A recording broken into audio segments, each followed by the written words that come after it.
Yo, before the podcast starts, remember to hit the like button, subscribe to the channel, leave a review, and don't forget to tell a friend so we can all have a conversation. This is a warning message to let you know this podcast is not for the easily offended. If you get offended easily, you're advised to turn off now. If you're still here listening, thank you and enjoy the show. What's up with it, world? It's your boy Sleepy J. You're tuned into the Sleeptalking Podcast. I'm your host, Sleepy J. This is Sleeptalking Podcast, episode 10 of season 6. It is episode 93 in total, guys. I appreciate you guys for coming back each and every single week. I am sorry that, this week is just going to be, we're going to go with the flow. We're going with the vibes. Like I have, I'm posting this a little bit late. I'm recording this a little bit later than I planned to. But there's just so much going on right now. I really just am struggling to keep everything together. So just so we know, we got the holidays coming up very soon. I'm going to do my best to continue to record during the holidays, but also aside from the holidays coming up, I usually go back home for Christmas every year. So with that going on, I might be missing a couple of days, a couple of episodes towards the end of the year. I'm going to do my best to try and get some what they call evergreen episodes, where I still record something that might not be so up to date with what's going on at the time, but I'm still going to hit you with some episodes, because I know when we going back to our friends and family, we just need something to decompress and something to listen to. So I'm going to do my best to keep you guys entertained in those weeks that are coming up. But please, if I don't do it, please bear with me. I will be back at the top of the year, starting over in 2026 when that happens. But I'm going to do my best not to miss. I plan on being here for the rest of the year. But if I do, please just understand and bear with me. I got a lot of things going on. I'm working on the move. I got holidays. I got everything that everyone else has too. And then I'm trying to move on top of it. So it's just going to be quite a bit going on. And I'm going to do my best to continue to give you guys entertainment over that time. But please bear with me, guys. Bear with me. Your boy is working. Your boy is trying.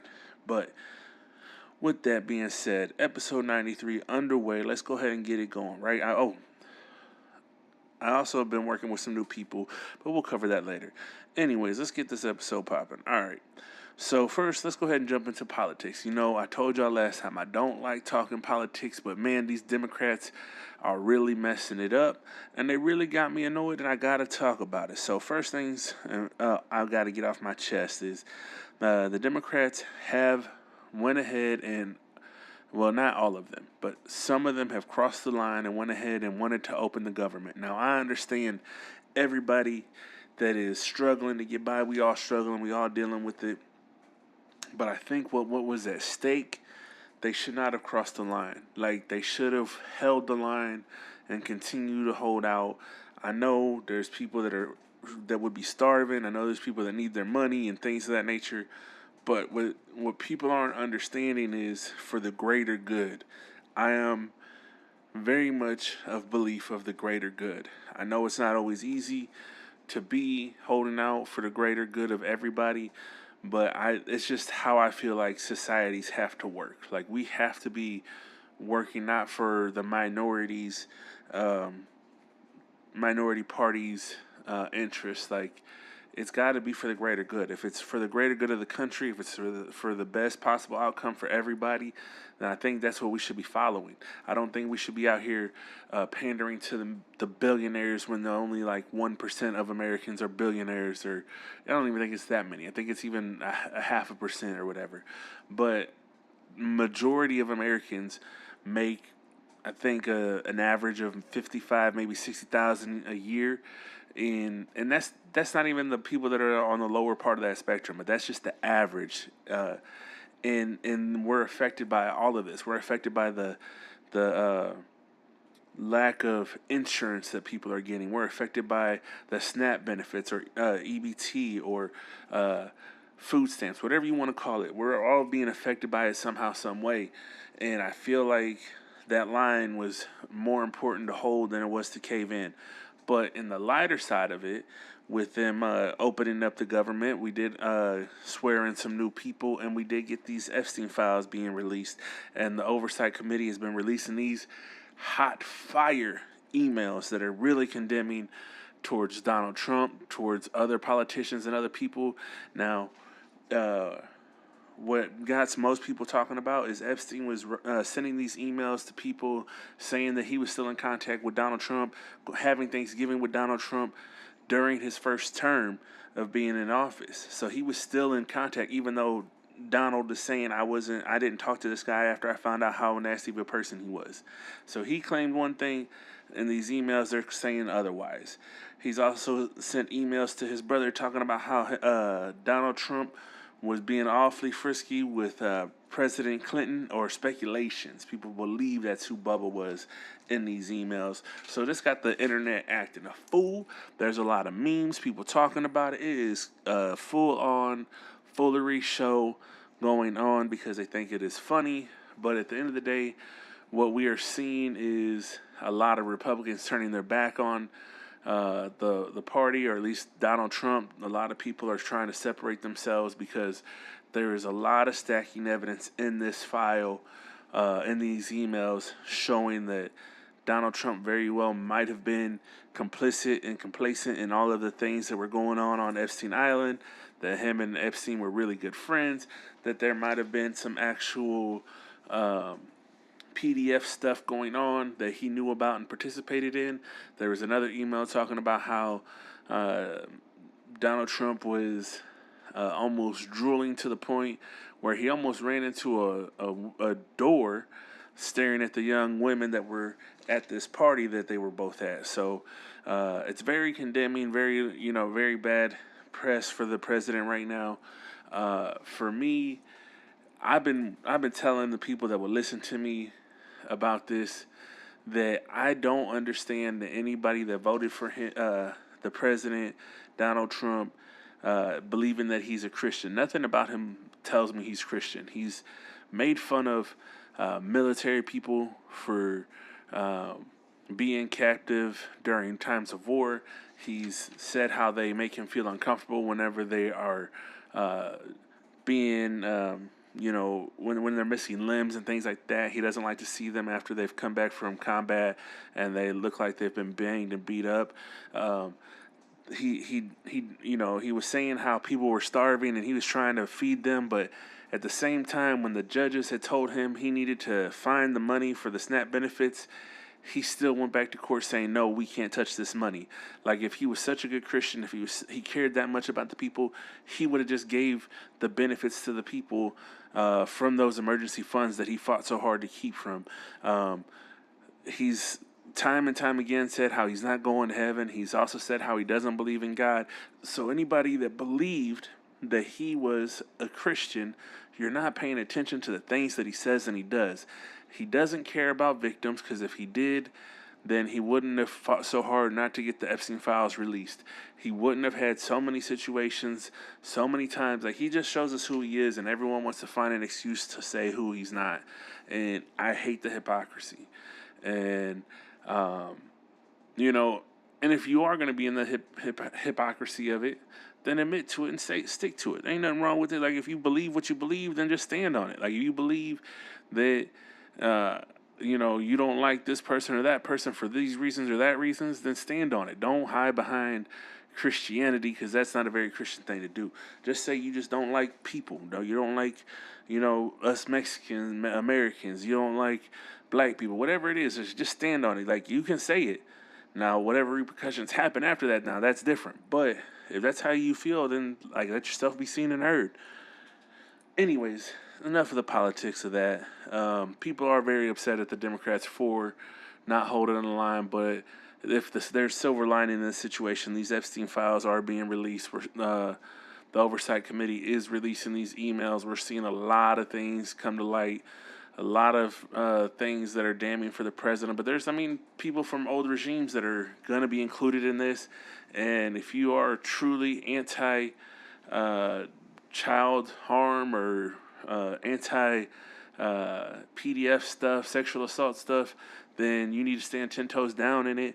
And if that means that the Democrats go down, if that means the Republicans go down, then you need to stand in that and go ahead and make sure that all of them go to jail. And I don't mean just send them to some minimum level security. No, send them to real prison with real hard convicts in there, people that they sent to prison because of the laws they set up.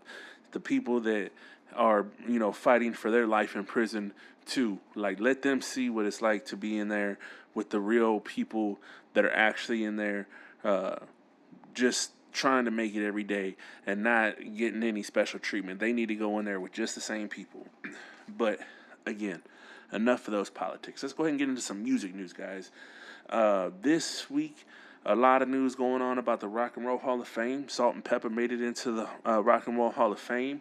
In their speech, they said that they're fighting for their masters, that they're not getting paid for streaming platforms, or it's not on all of the platforms, and they're just really trying to make it, make their money. Like, they've been in the game for so long, and they're not getting all of their benefits from having this music out there. And so hopefully they can get that taken care of very soon. Also, shout out to Spinderella, because she's the first woman DJ inducted into the Rock and Roll Hall of Fame.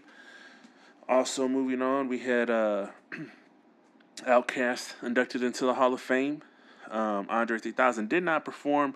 If you guys don't know, Andre 3000 struggles with like anxiety of being around all those people and being under the spotlight. Like, it just really bothers him, makes him uncomfortable. So that's why he really doesn't perform too much. That's why he doesn't do hip hop in the capacity that we all want to see him do.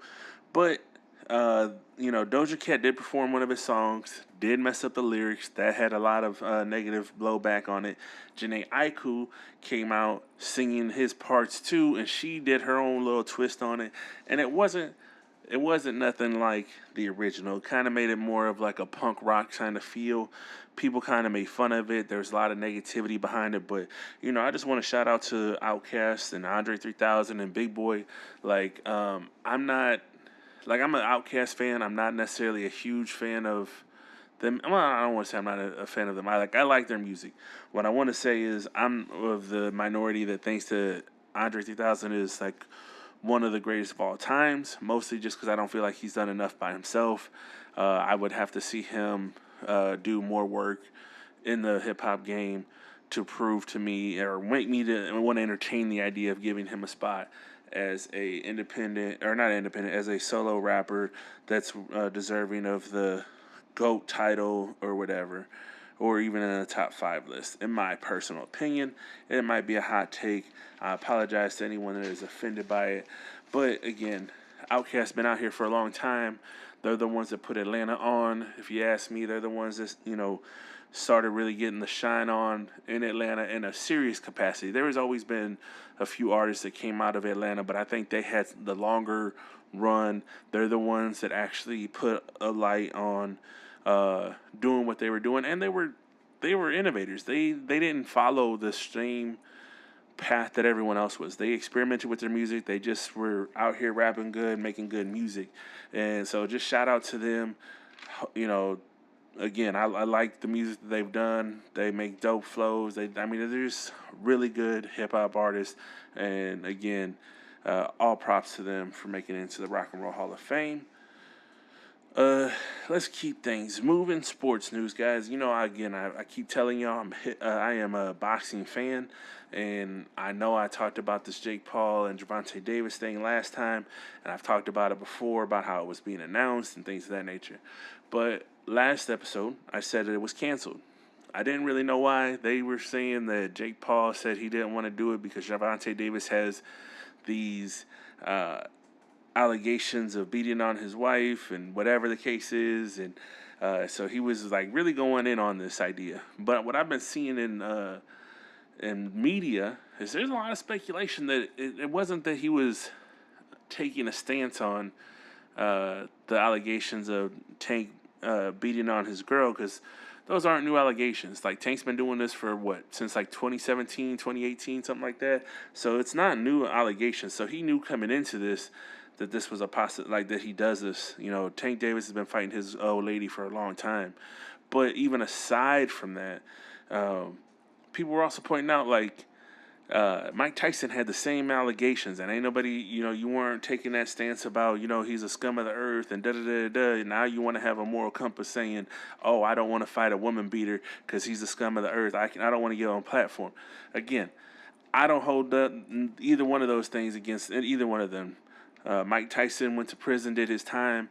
Whatever happened in the past as far as for that. I haven't seen any accusations since then that he continues to do stuff like that, if he ever did that stuff. He says he never did, and things of that nature. So I'm not going to hold that against him.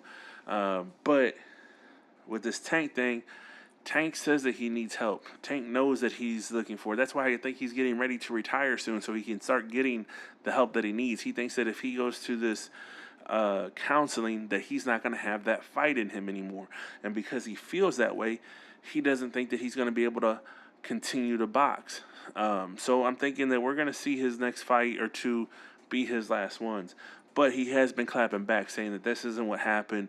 They knew what it was. Jake Paul has a problem trying to meet the catch weight that he's supposed to drop down to 195. He wasn't meeting it. There's also a lot of speculation online that Tank was not with the show. He was not here to amuse anybody. He was putting up real money, making people bet him real money, millions of dollars, that he would beat Jake Paul. And if you guys are new to this, there's a lot of speculation that there's people that he is boxing and putting it in the contract that you can't beat him, you can't knock him out, because that's the money. And I know that they say it's against the law and whatever it is. It's against the law if it's a real fight. If it is a scripted fight, like wrestling or something like that, there's nothing against the law about it. It's a scripted entertainment. If it depends on how they're billing this. Are they billing this as an actual fight, a boxing sporting event, or are they billing this as entertainment, which is a big difference, and it makes sense in the idea of what we are talking about. Jake Paul doesn't fight actual boxers that are actually in the prime of their career, or they're not even up and coming boxers. Like, he hasn't fought anybody that's trying to get ranked or anything like that. All of his fighters that he is fighting are former MMA fighters or even washed up, retired boxers. Like, he's not fighting anyone that is still competing or still on the come up, or anybody that's a contender. Like, and most of the boxers that are boxing, like the real boxers that are really into the sport, they're not trying to do that with him. They're in the sport to actually compete and become the best and win championships. He's in it to make it entertaining. He likes talking trash. He likes to have fun and do all of those things, but he's not actually in there competing with people. Because if he did, he could go a whole nother route than what he does. He does a spectacle fights for a reason, and that's why so many of us believe that he's doing fake fights, which would make sense to why Gervonta Davis is like, yeah, I'm not doing that. He's getting ready to retire soon. He's going to make his money. He's going to knock this man out. He's going to do everything he can because he really boxes. And if you watch some of those press meetings and things like that, it kind of looks like he wasn't with the shit. Like, he was not there to play or entertain Jake Paul for nothing. So I kind of believe that that's what it was. But let's keep it moving, guys. On to the next. I want to talk about this AI music again. I know y'all probably getting tired of me talking about it, but I admit I think AI music is kind of cool, how it works and things like that, but I also don't understand how the pain and things like that comes out of it. But there's a new AI artist that is charting. His name is Breaking Rust. He's a AI artist. He is a country singer. He is number one on the country charts right now. And I just think it is interesting because last week I was telling you guys about what's her name, Janae Zinnia or something like that. And now we're talking about Breaking Rust. Like, it is interesting that these artificial artists, these computers, are trending. Like, I'll give it to you. If it sounds good, it sounds good. I'm not going to say that. But I feel like if we're going to move into a world of AI music, we need to have AI charts, right? Like, they shouldn't be competing with other hip-hop, or they shouldn't be competing with country music or R&B. Like, they should get their own genre, like our own radio station. The same way when we were coming up and we were listening to hip-hop, you got to create your own channel for AI music. So that way people that want to listen to that can listen to it. And let us, other artists and musicians that are trying to do it off our own real talent, not using machinery, like not using computers to recreate music or recreate voices and new personas that will never be able to go on tour, have our space too. Like, I think that's the only way it can move forward. But Suno is actually still in lawsuits. They're being sued by independent artists that are all doing class action lawsuits. Basically, Suno has gotten caught, and so did UDO. UDO has went down right now, from what I heard. But Suno has been caught downloading independent music off of YouTube and using it to train their AI, which is how Breaking Russ has been created, how Janae Zinnia, or whatever her name was, is created. How all these AI artists are being created is by Suno taking everyone's music that is on YouTube and being trained by it and learning voices and learning phrases and learning everything from all the hard work of us independent artists have done, and recreating their own version of it, however they're creating it.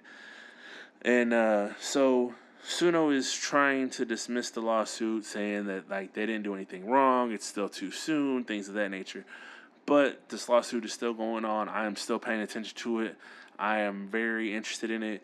There's part of me that wants to create my own AI artist, just if it's going to be a thing, maybe why not get in on it? But there's also another part of me that's, anti it, because I don't understand why there has to be so much AI music, AI in everything. So we have to wait and see how it goes. I got a good friend of mine who's very much into it right now. But I'm trying to warn him that this lawsuit is coming and he should be wary about what happens. But enough of that. Up next, I got the Dreamer's Corner. This is mine, you can't take it. As long as I know I have love, I can make. And for this week, for the Dreamer's Corner, I want to do a spotlight on Ronnie D. Hutt. He is an artist out of Illinois. He is somebody I've known for a while. I seen him whenever he was on the come up back in the day. He used to go by another name whenever he used to rap, by Pitch White.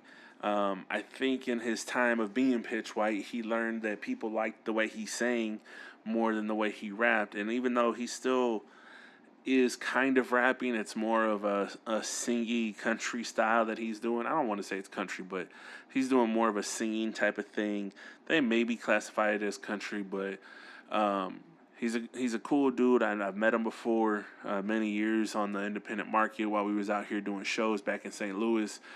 So I met him. I really liked a lot of his music whenever he was going by Pitch White. I really respect him as an artist.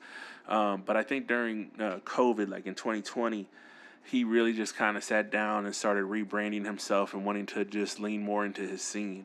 And right now he has this song that I really fuck with. It's called Welcome to My City. It is really dark and gritty, but it's like, I don't know, man. It's just a good, like, it's not a good vibe because it's about the things you see and where he's from. Like, it's a dark song, but the way he sings it's like kind of soulful and it just kind of catches you, man. I really like it.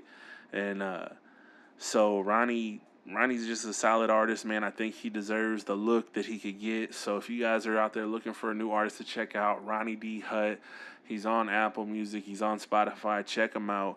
He's the person that I'm putting into the Dreamer's Corner this week. And as far as for anything else, man, if you guys haven't, check out Chris Chaos's new album, Chicano Chicanery. It is out on Tidal, Spotify, Apple Music, things like that. I also am working on some new music myself. I don't know what is going to happen. I'm kind of reevaluating on what to do. I don't know if I should drop a new album, drop some new songs, but I'm working on something, new music coming from me very soon. Also, the homie Frost Money's got his toy drive coming up soon in St. Louis. But that's pretty much all I got for you guys this week. Again, I appreciate you guys for supporting me, showing out each and every week. Thank you for listening. I hope you were entertained. Sorry if I rambled. Sorry if this was short, but I want to make sure I still post something each and every week for you guys. Until next time, guys, I'm sending y'all peace, love, positive light thoughts, and prayers, and I'll catch y'all next time.